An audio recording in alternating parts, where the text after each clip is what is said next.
నిన్నంటే July 16వ తేదీన Israeli సైన్యం Syria యొక్క క్యాపిటల్ సిటీ అయిన డమస్కస్ లో ఉన్న ministry of defence head quarters పైన బాంబుల వర్షం కురిపించింది. Israeli strike has targeted the Syrian Defense Ministry in the capital Damascus.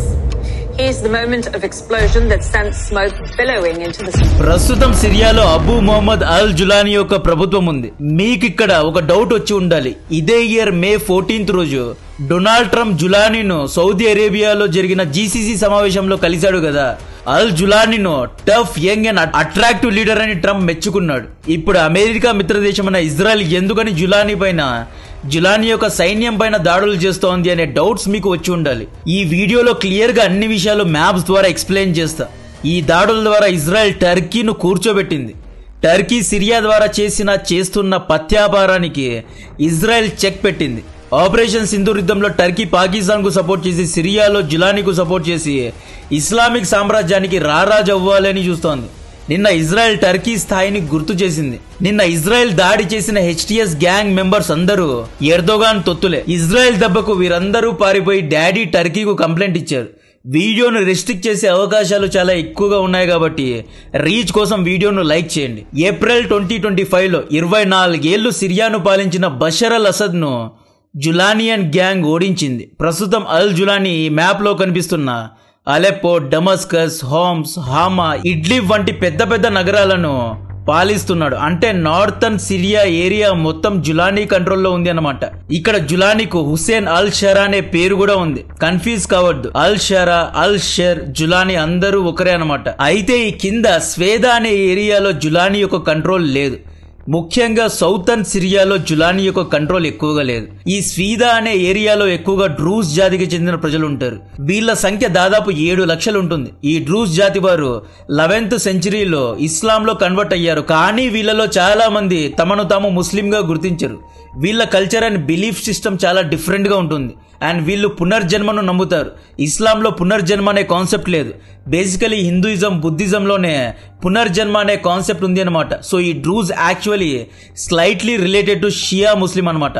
అంటే వీళ్ళు షియా తెగకు చెందినవారు అనమాట. ఈ డ్రూజ్ ప్రజలు ఇజ్రాయెల్లో కూడా ఉన్నారు, ఇజ్రాయెల్ ఆర్మీలో కూడా ఉన్నారు. ఇర్రెస్పెక్టివ్ ఆఫ్ రిలీజియన్ డ్రూజ్ ప్రజలు షియా ముస్లిమ్స్ వాళ్ళ కల్చర్ వేరైనా కూడా వీళ్ళు ఇజ్రాయెల్ కు చాలా బాగా సపోర్ట్ చేస్తారు. యాక్చువల్లీ వీళ్ళు ఇజ్రాయెల్ తో చాలా లాయల్ గా ఉంటారు. ఈ డ్రూజ్ పైన దాడి జరిగింది కాబట్టే ఇజ్రాయెల్ రంగంలో దిగాల్సి వచ్చింది.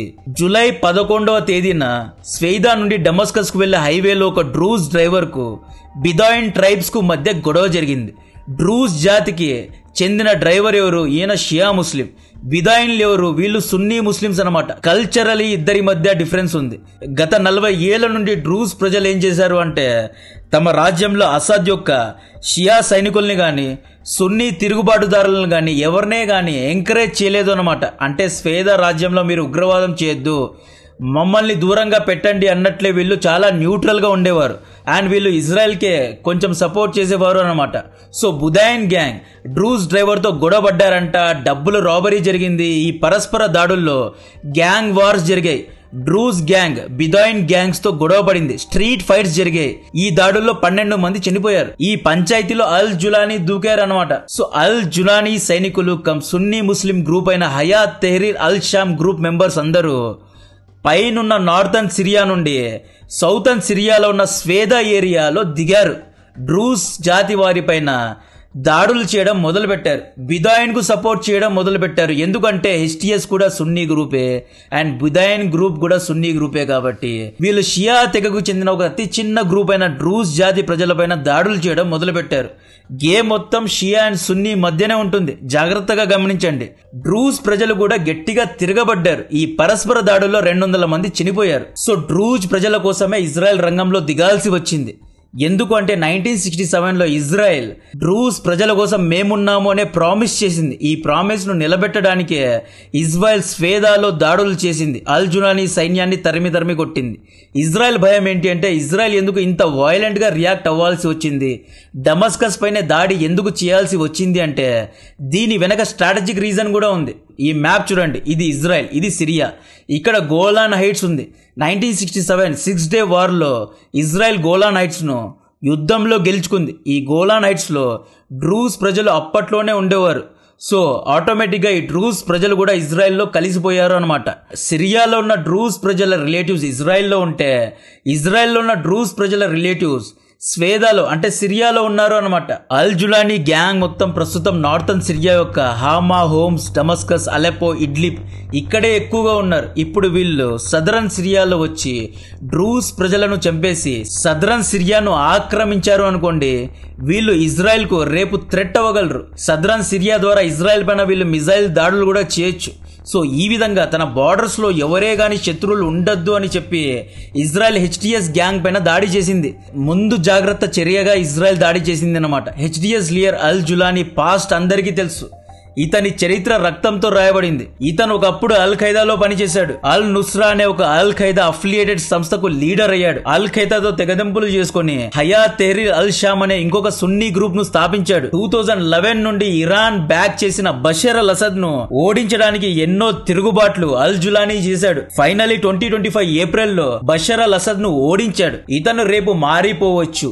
ఇతని సైన్యం యొక్క ప్రెజెన్స్ ఇక్కడ సదరన్ సిరియాలో పెరిగితే వీళ్ళు రేపు గాజా లాగా ఇజ్రాయెల్ పైన మిజైల్ దాడులు చేయగలరు. నిన్న ఇజ్రాయెల్ చేసిన దాడుల తర్వాత అల్ జులానీ బ్యాచ్ మొత్తం సదరన్ సిరియా నుండి నార్థన్ సిరియాకు పారిపోయారు. ఇది అండి జరిగింది. ఇప్పుడు అల్ జులానీ యొక్క హెచ్డిఎస్ గ్రూప్ కు టర్కీకు మధ్య ఉన్న లింక్ ఏంటి అంటే, టర్కీ ఎందుకు సిరియాలో ఇంత ఇంట్రెస్ట్ చూపిస్తోంది అంటే, సిరియాలో 24 ఏళ్లు ప్రెసిడెంట్ గా ఉన్న అసద్ షియా ముస్లిం. ఇతన్ని ఇరాన్ సపోర్ట్ చేస్తుంది. ఇతన్ని ఓడిస్తే సిరియా టర్కీ కంట్రోల్లో వచ్చేస్తుంది. తద్వారా టర్కీ నాటో దేశాలకు, యుఎస్, రష్యా వంటి దేశాలకు ఏమని చూపించబోతోంది అంటే, చూసారా సిరియా నా కంట్రోల్లో ఉంది, నేను ఏది చెప్తే సిరియన్ లీడర్ అయిన అల్ జులానీ అదే చేస్తాడు అని మిడిల్ ఈస్ట్ లో ఒక రకమైన దబాయింపు చేయాలి అని చూస్తోంది.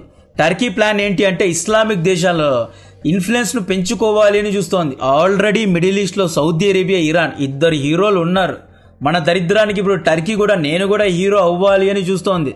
మా తాతలు నేతులు తాగారు, వచ్చి మా మూతుల వాసన చూడండి అన్నట్లు ఎప్పుడో 1800s లో ఒట్టోమన్ రాజ్యం మిడిల్ ఈస్ట్ ను పాలించింది అని చెప్పి ఇప్పుడు ఈ ఎర్దోగాన్ కూడా నేను ఇస్లామిక్ రాజ్యాలకు, గల్ఫ్ దేశాలన్నిటికీ రాజవుతాను అని మంది పంచాయతీల్లో దూరుతున్నాడు. పాకిస్తాన్ కు ఆయుధాలను సపోర్ట్ చేయడం, సిరియాలో దూరడం, ఇటువంటివన్నీ ఇప్పుడు ఎర్దోగాన్ చేస్తున్నాడు. ఏప్రిల్ 2025 తిరుగుబాటు తర్వాత బషర్ అల్ అసద్ రష్యాకు పారిపోయాడు. ఈ టర్కీ పప్పెట్ అయిన అల్ జులానీ సిరియాలో తన ప్రభుత్వాన్ని స్థాపించాడు. ఇప్పుడు అల్ జులానీకు టర్కీ ఎందుకు సపోర్ట్ చేసింది అంటే, సిరియాలో కుర్దిష్ ఆర్మీ ఉందండి. కుర్దిష్ ఆర్మీ స్ట్రాంగ్ అయిపోతే కుర్దిష్ ఆర్మీ టర్కీ పైన కూడా తిరుగుబాటు చేయగలరు. ఎందుకంటే టర్కీ ప్రజలు కుర్దిష్ ప్రజలను 1980s నుండి అణిచివేస్తున్నారు. 1980s లో టర్కీలో కుర్దిష్ వర్కర్ పార్టీ అనే ఒక పార్టీ స్థాపింపబడింది. ఈ పార్టీ యొక్క మెయిన్ ఎజెండా ఏంటి అంటే, టుర్కీను 2 ముక్కలు చేసి సపరేట్ కుర్దిస్తాన్ అనే దేశాన్ని స్థాపించాలి అని. ఇప్పుడు గేమ్ ఏంటి అంటే, కుర్దిష్ సైన్యం చాలా మంది సిరియాలో ఉన్నారు. ఒకవేళ బషర్ అల్ అసద్ ఓడిపోతే ఎక్కడ కుర్దిష్ సైన్యం స్ట్రాంగ్ అయిపోతారేమో అని భయపడి టర్కీ ఏం చేసింది, ఈ జులానీకి ఫుల్ గా వెపన్స్ ఇచ్చి ఇతన్ని సపోర్ట్ చేసి, సో ఇస్లామిక్ దేశాల్లో కూడా సౌదీ ఒక గ్యాంగ్ గా ఉంది, ఇరాన్ ఒక గ్యాంగ్ గా ఉంది, టర్కీ సపరేట్ గ్యాంగ్ గా ఉంది.